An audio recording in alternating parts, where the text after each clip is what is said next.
They mocked me because I was poor. That's what I tell myself now when the memories come back. But the truth is harder than that. They didn't just mock me, they stripped me bare in front of everyone, made me small, made me nothing. And the worst part, my husband stood there and watched. Let me take you back to the beginning. The first time I met them, really met them, was 3 days after the traditional wedding. We'd done the ceremony small, just close family. Chidi's mother had insisted we come to the family house in Enugu for a proper introduction. I wore my best dress, yellow Ankara with brown flowers. I'd sewn it myself, stayed up 2 nights to get the stitching right. I thought I looked beautiful. Chidi squeezed my hand as we walked up to the gate. "Don't worry," he said, "they'll love you." His older sister, Adana, opened the door. Her eyes traveled from my face down to my shoes, fake leather sandals from Ariaria market, and back up again, slowly, like she was studying an insect. "Oh, you're here." Not a question, a statement. We entered the sitting room. 4 women sat there. Chidi's mother, 2 aunties, and another sister, Ngozi. All of them dressed like they were going to a governor's wife's birthday party.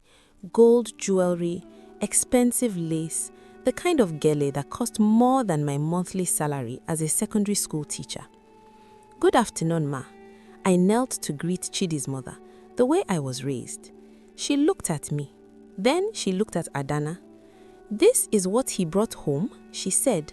"Not to me, about me." Adana sat down, crossed her legs. "Mommy, let's not start." "Start what?" The older auntie, Auntie Blessing, leaned forward. "We're just welcoming our new wife, Abby." She smiled, but her eyes were ice. "My dear, come sit down. We don't bite." I sat on the edge of the sofa. Chidi remained standing near the door. Ngozi was staring at my dress. "Sister, did you sew that yourself?" she asked. "Yes, ma. Yeah." She shook her head, mouth turned down in pity. "You tried. Next time, maybe go to a real tailor. The stitching here is," she gestured vaguely, "visible." My face burned. "Ngozi," Chidi said quietly. "What? I'm helping her. If she walks around like this, people will think we don't take care of our wives." Ngozi laughed, a small tinkling sound. "We're family now. I can tell her the truth, Abi." Auntie Blessing nodded. "That's true. Family tells the truth." She turned to me. "My dear, this yellow, it washes you out. With your complexion, you need brighter colors, designer colors. You understand?"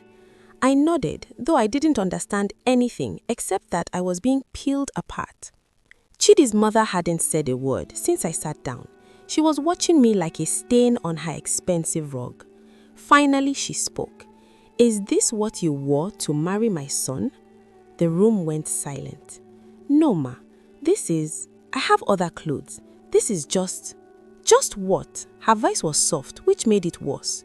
"Just the best you have?" I couldn't answer. "Please, Mommy," Chidi stepped forward. "Can we not do this today?" "Do what?" She turned to him, eyebrows raised.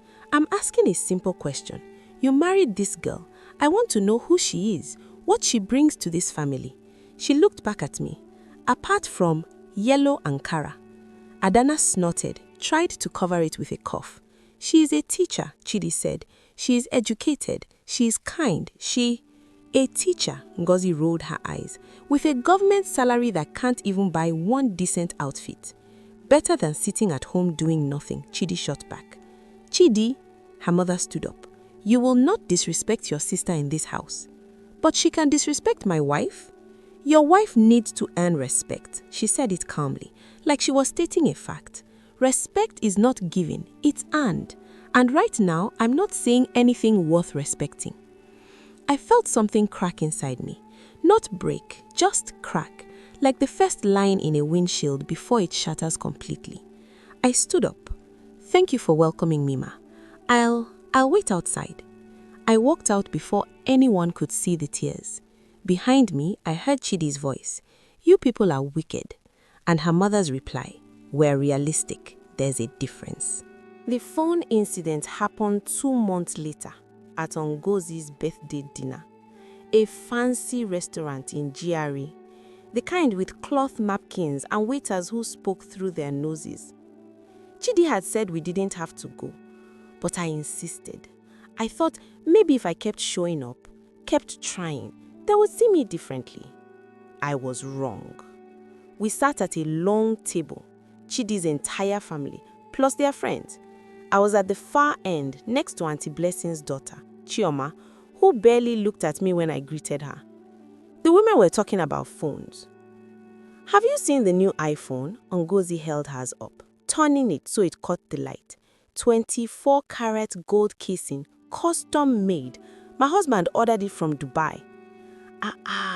Show me. Adana grabbed it, squealing. This is too much. How much? Don't worry yourself, Ngozi laughed. Let's just say it's more than some people's monthly salary. She glanced at me when she said it. Chioma pulled out her own phone. Mine is rose gold, limited edition. They passed the phones around like trophies, oohing and eyeing. Then Adana turned to me. Sister Amara, let's see yours. My stomach dropped.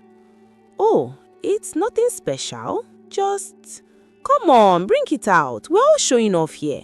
She was smiling, but I could see the trap. I pulled out my Nokia, black, plastic.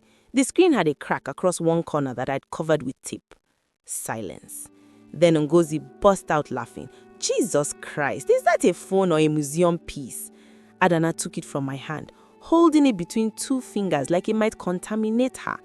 This phone belongs in a museum, she said, showing it to Chioma. Look at it. Chioma wrinkled her nose. My gate man has a better phone. They were laughing now, all of them, passing my phone around the table, making jokes. Does it have snake? You know the game? Can it even send text? Somebody snap a picture. We need to remember this. I looked at Chidi. He was staring at his plate, jaw tight. Say something, I whispered. He didn't move. Chidi, what do you want me to say? His voice was low, defeated. They're just playing. Playing? Don't make a scene, Amara, please. I felt something else crack, something deeper. Ngozi finally tossed my phone back to me. It slid across the table and I caught it before it fell. Don't worry, sister, she said, voice dripping with fake sympathy. When my brother starts making real money, he will upgrade you. Phone, clothes, everything, she winked. Right now, he's just managing. Managing. Like I was a burden to be managed. I excused myself to the bathroom, locked the door, stared at my face in the mirror. You are not nothing, I whispered to my reflection. You are not nothing. But I didn't believe it. Christmas came. We hosted lunch at our small flat in Independence Layout. I'd been cooking for 2 days. Jollof rice, egusi soup, stockfish stew, fried plantains, moi moi, chin chin. I wanted everything perfect. Chidi's family arrived like a delegation. Mother, father, 3 sisters, 2 aunties, various cousins. They filled our tiny sitting room, their perfume overwhelming the smell of my food. So this is where you people live? Adana looked around, nose wrinkled. Cozy. Cozy meant small. I served the food, hands shaking slightly as I placed plates in front of them. Chidi's mother stared at her plate. What is this? Egusi soup, ma, with stockfish and... I can see what it is. She pushed it slightly away. I don't eat local food. It doesn't agree with my stomach. Local food, like it was beneath her. Auntie Blessing picked up a piece of stockfish with her fork, examining it. Is this from Aba Market? She asked. Yes, ma. She dropped it back on the plate. I thought so. The smell. What smell? I asked, though I knew there was none. Just, market smell. Poor people smell. Ngozi laughed. Auntie, you're too much. But she wasn't eating either. One by one, they pushed their plates away, made excuses. too hot, too oily, too much pepper, not enough pepper, already full, stomach upset. I stood there watching my 2 days of work rejected. Chidi's father was the only one eating. He'd emptied half his plate before his wife elbowed him. "Darling, your blood pressure." He put down his fork. Only Chidi ate, silently, angrily, shoveling food into his mouth like he was trying to prove something. I went to the kitchen, stood over the pots of uneaten food. I'd cooked with love. I'd cooked with the little money we had. I'd cooked to show them I could be part of this family, and they'd thrown it back in my face. Later, as they were leaving, I heard Ngozi whisper to Adana, "I can't believe she served us that, like we're village people." Adana whispered back, "That's what she is, village girl. Her brother married down and we're all suffering for it." I pretended not to hear, but Chidi did. I saw his hands clench into fists. Still, he said nothing. That night in bed, I turned to him. "Why don't you defend me?" Silence.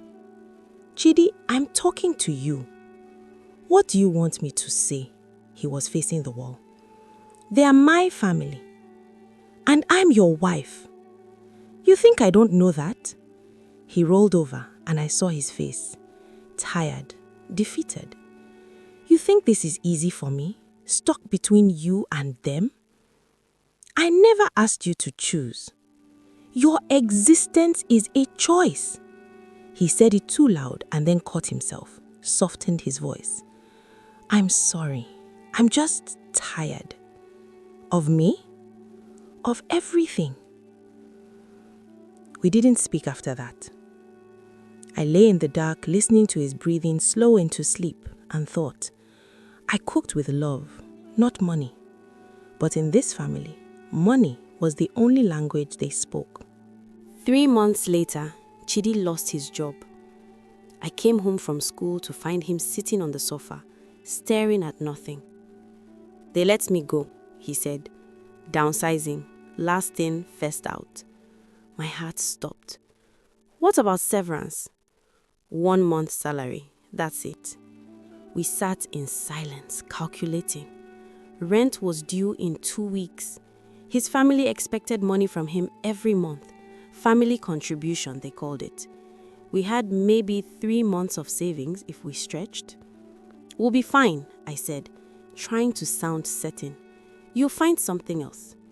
"Will I?" He laughed, bitter. "You know how many people are looking for work right now?" "Then we adjust, we manage, we..." "Stop saying we like you can fix this." He stood up, pacing. "You, with your teacher salary that barely covers transport. What are you going to do, Amara? What are you going to fix?" The words hit like slaps. "I'm trying to help." "You can't help. You've never been able to help. You're just here, another mouth to feed." I felt that windshield crack again, wider this time. "If that's how you feel," I said quietly, "why did you marry me?" He didn't answer. The next day, he told his family. The reaction was immediate. His mother called. I could hear her voice through the phone, shrill and panicked. "How will you people survive? What about our monthly allowance?" Our monthly allowance, not his well-being, not our future. "I don't know, Mommy, I'm trying." "Trying is not enough. You have a wife to feed, responsibilities." "I know. That girl you married, is she working? Can she contribute?" Silence. "Chidi, I'm asking you a question." "She's a teacher. You know what teachers earn?" Yeah, I could hear the sneer in her voice. "So, what will you people eat now? Eh?" When he hung up, his face was grey. "They want to come over," he said, "to discuss our situation." Our situation? Their words. They came the next evening, all of them. Mother, father, Adana, Ngozi, sat in our sitting room like a tribunal. Chidi's mother didn't waste time. "We've discussed it. You'll move back home until you find work." "Back home?" Chidi looked confused. "To the family house. You can't afford this place anymore." "We have savings. For how long?" She cut him off. 3 months? 4? And then what? She glanced at me, dismissive. Unless your wife has some secret fortune we don't know about. Ngozi laughed. With what? Her hair creams? I'd been silent until then. But something inside me, that cracked windshield, finally shattered. I have a business, I said. They all turned to look at me. What business? Adana's voice was mocking. I make hair products, shea butter creams, black soap, natural hair oils. I sell them at school, at the market. It's small, but small is right. How much does small make? Enough to help. Help? Chidi's mother leaned forward. My dear, we're talking about real money, not your hair creams. Real money, I repeated, like the real money you spend on gold phones and designer clothes while your son struggles? The room went silent. Amara, Chidi whispered, warning. But I couldn't stop. When you people were laughing at me, I was working. When you were counting your gold jewelry, I was building something. And that small business you're mocking, it's about to be the only thing keeping us alive. I walked into the bedroom and locked the door. Behind me, chaos. Chidi's mother shouting, his sisters defending her, his father demanding respect. I sat on the bed and cried. Not because they'd hurt me, but because I'd finally said the truth out loud. The business started small. I'd been making shea butter creams for myself for years. Learned it from my grandmother in the village. When my hair started breaking from relaxers, I switched to natural products. Other teachers noticed, asked questions, wanted to buy. So I started selling.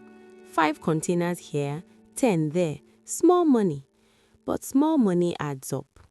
While Chidi sent out CVs and went to interviews that led nowhere, I expanded, rented a small space at the market, hired my younger sister to help mix products, created labels, started a Facebook page.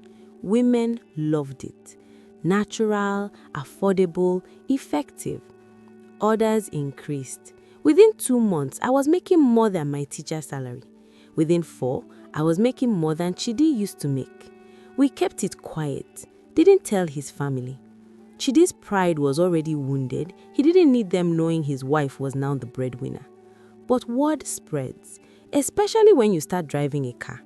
Nothing fancy, a used Toyota, but it was mine, bought with my money. Adana saw it first, stopped by one Saturday morning unannounced and found it parked outside. Whose car? She asked when I opened the door. Mine. Her eyes widened. Yours? Yes. How? I bought it. With what money? I smiled. My small business. She stood there, mouth open, trying to process. Behind her, Ngozi was getting out of a taxi, stopped when she saw the car. Wait, you bought this? Yes. But how? I thought Chidi wasn't working. He's not. I am. They looked at each other, then back at me. For the first time since I'd known them, they had nothing to say. I invited them in, served them juice, acted like a perfect hostess. So Adana said, sitting stiffly on the sofa, this business of yours, it's doing well? Very well. How well? Well enough. Ngozi leaned forward. What do you mean, well enough? Like, how much are you making? I smiled. Enough. They hated that I wouldn't give details. I could see the frustration on their faces. Maybe you could, I don't know, help with the family contribution. Adana tried to sound casual. Since Chidi is still looking for work. Oh, has your family been contributing to us? What? While Chidi was unemployed, did any of you send money, food, help? Silence. I thought so. I stood up. The family contribution will resume when Chidi gets a job. Until then, we're managing. Managing. I used their word on purpose. They left shortly after, whispering to each other in the car. That night, Chidi's mother called. I heard you bought a car. Yes, ma. With what money? My business, ma. Long pause. Your hair creams? Yes, ma. Another pause. That's good. Very good, she sounded, like the words were being pulled out of her with pliers. Oh, maybe you could bring some for me to try. I've been having trouble with my scalp. I almost laughed. Of course, ma. I'll bring some next time we visit. When will that be? When we have time, ma, I'm very busy these days. Busy, another word they'd used against me. Oh, of course. Well, don't be a stranger. I won't, ma. When I hung up, Chidi was staring at me. What just happened? Your mother wants my hair cream. No, I mean, what's happening to you? You are different. I thought about that. I'm the same, I said finally. But now I have money, and money changes how people see you. Is that what you wanted? Their respect through money? I wanted respect, period. I'll take it however it comes. The full reversal came 6 months later. Chidi found a job, better than his old one, but by then my business had exploded. I'd secured a contract with a chain of salons across 3 states, hired 5 employees, moved into a proper shop with a production room. My products were in demand and I couldn't keep up with others. The money was more than comfortable. We moved to a new house, 4 bedrooms in a nice estate, bought new furniture, new everything. And suddenly, Chidi's family couldn't visit enough. They came bearing gifts, smiles, compliments. Amara, this house is beautiful. You've done so well for yourself. We always knew you were special. I received their praise with the same smile I'd kept plastered on my face through years of mockery. Thank you, I said, always polite, always gracious, but I didn't forget. The turning point came at Chidi's mother's birthday party, a big celebration. She insisted I come. And bring your products, dear. I want to give them as gifts to my friends. Her friends, the same women who'd watched her children mock me. I brought a whole display, set it up beautifully, professional labels, elegant packaging. The women crowded around. These are yours? You made these? Yes, ma.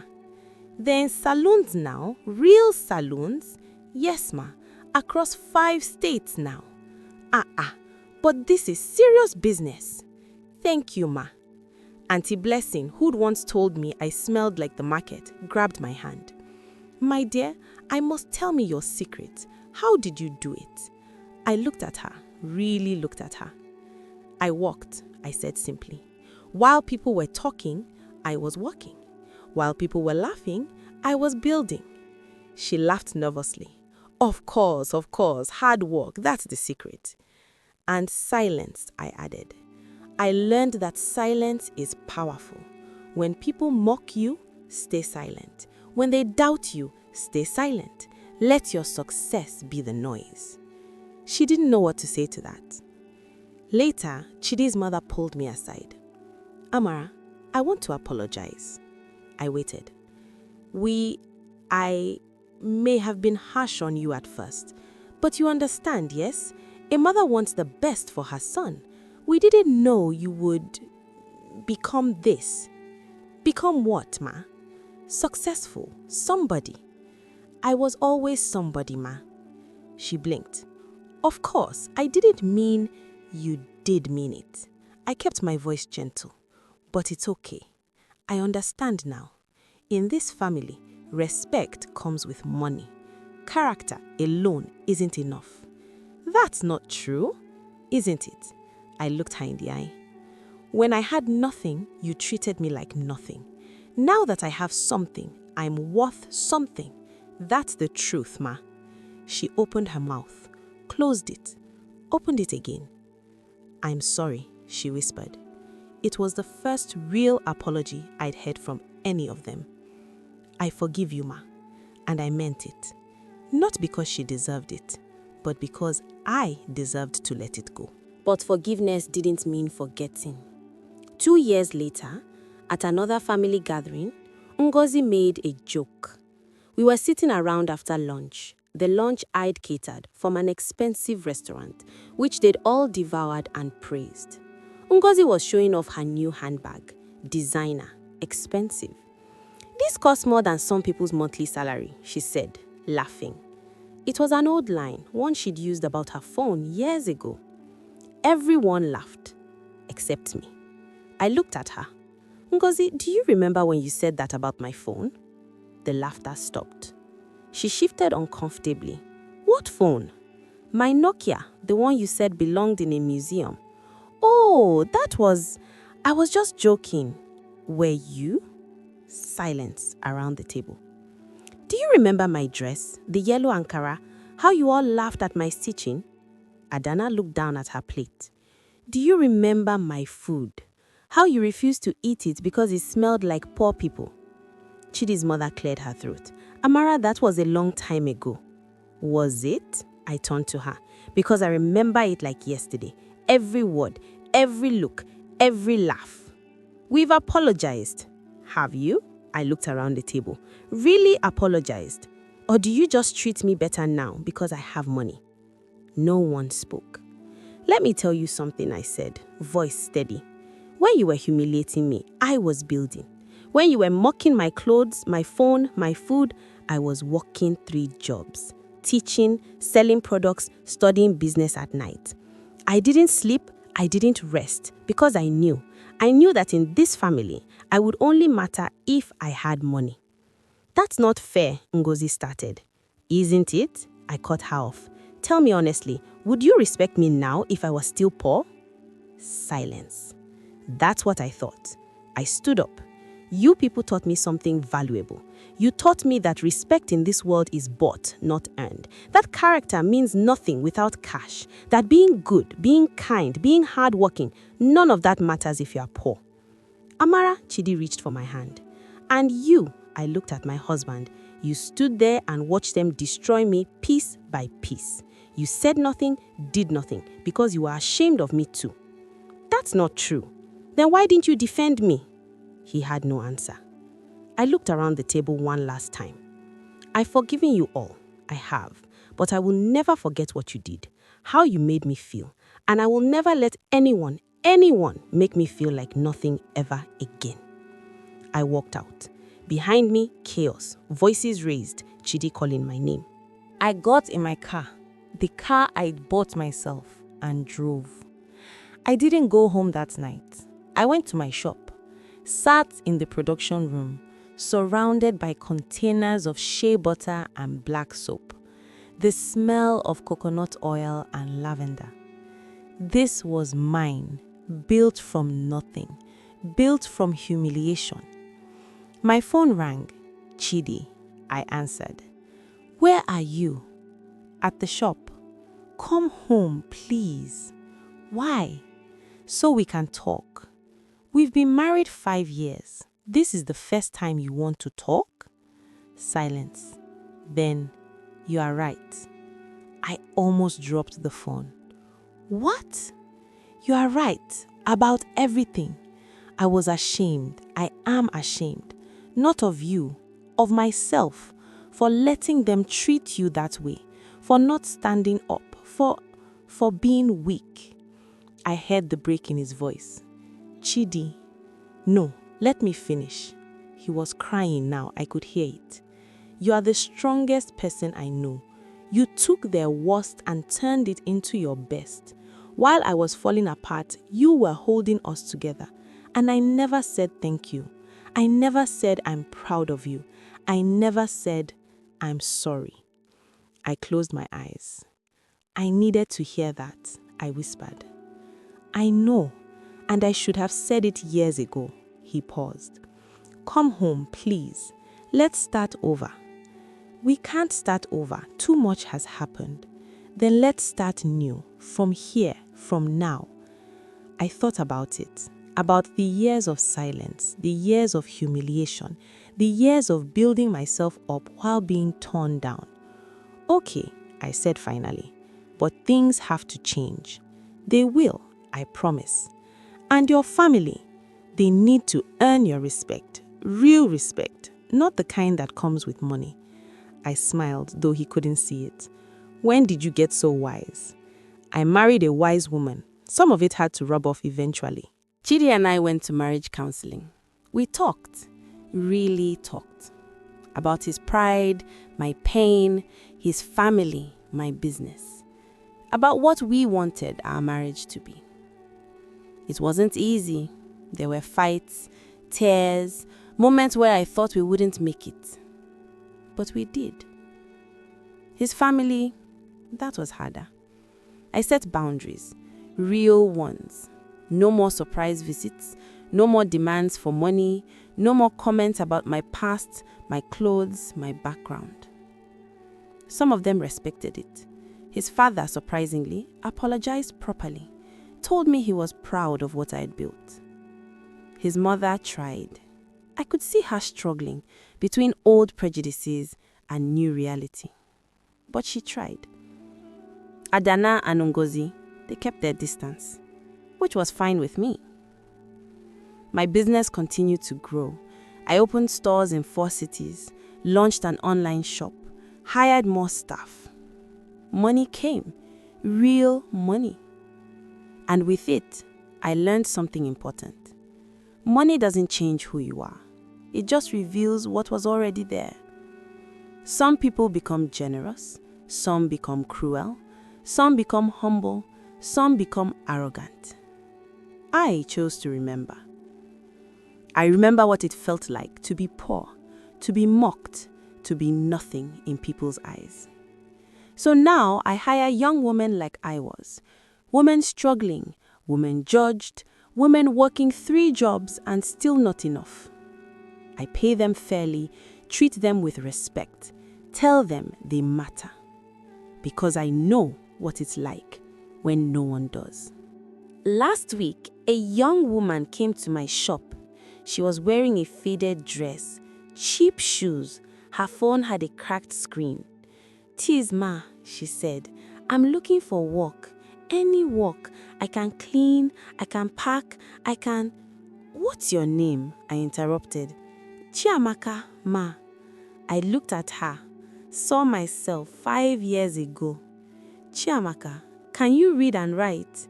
"Yes, ma. I finished secondary school." "Can you use a computer?" "Small, ma. I'm learning." "Good. I need someone to manage my social media, Facebook, Instagram, WhatsApp. Can you do it?" Her eyes widened. "Ma? The pay is 60,000 a month to start. If you do well, it goes up. Can you start Monday?" She stared at me like I'd offered her the world. Maybe I had. "Yes, ma. Thank you, ma. God bless you, ma." As she left, almost running, I saw Chidi watching from the office. "You didn't even check her references," he said. "I don't need to." "How do you know she's qualified?" "I don't," I smiled. "But someone gave me a chance when I wasn't qualified either." He came over, kissed my forehead. "You are a good person," he said. "I'm a person who remembers." That night, lying in bed, I asked the question that had been haunting me for years. "Chidi, why do people respect money more than character?" He was quiet for a long time. Finally, "Because money is visible, character isn't. People are lazy. They don't want to dig deeper. They just want to see the surface and judge from there. That's sad." "It is, but you changed that." "How?" "You showed them that character builds money, that who you are eventually becomes what you have. You didn't compromise yourself to get ahead. You stayed kind, stayed humble, and still succeeded." He turned to face me. "That's rare. That's powerful." I thought about his words. "I'm not humble," I said finally. "I'm angry, still, after all these years." "That's okay too. Anger can be fuel." "Is it? Look what it built." I looked around our bedroom, the house we owned, the life we'd created, the business that started from humiliation and became liberation. "They mocked me because I was poor," I whispered. "And you showed them that poor is temporary, but cruel is forever." I closed my eyes. In the darkness, I could still hear them, laughing, mocking, dismissing me. But I could also hear other sounds now. Cash registers ringing, employees greeting customers, women thanking me for products that changed their lives. The mockery made me. The humiliation built me. The silence taught me. And the money? The money just proved what I already knew. I was always somebody. They just couldn't see it. Respect is not given to the rich, it's stolen from the poor and reclaimed by the strong.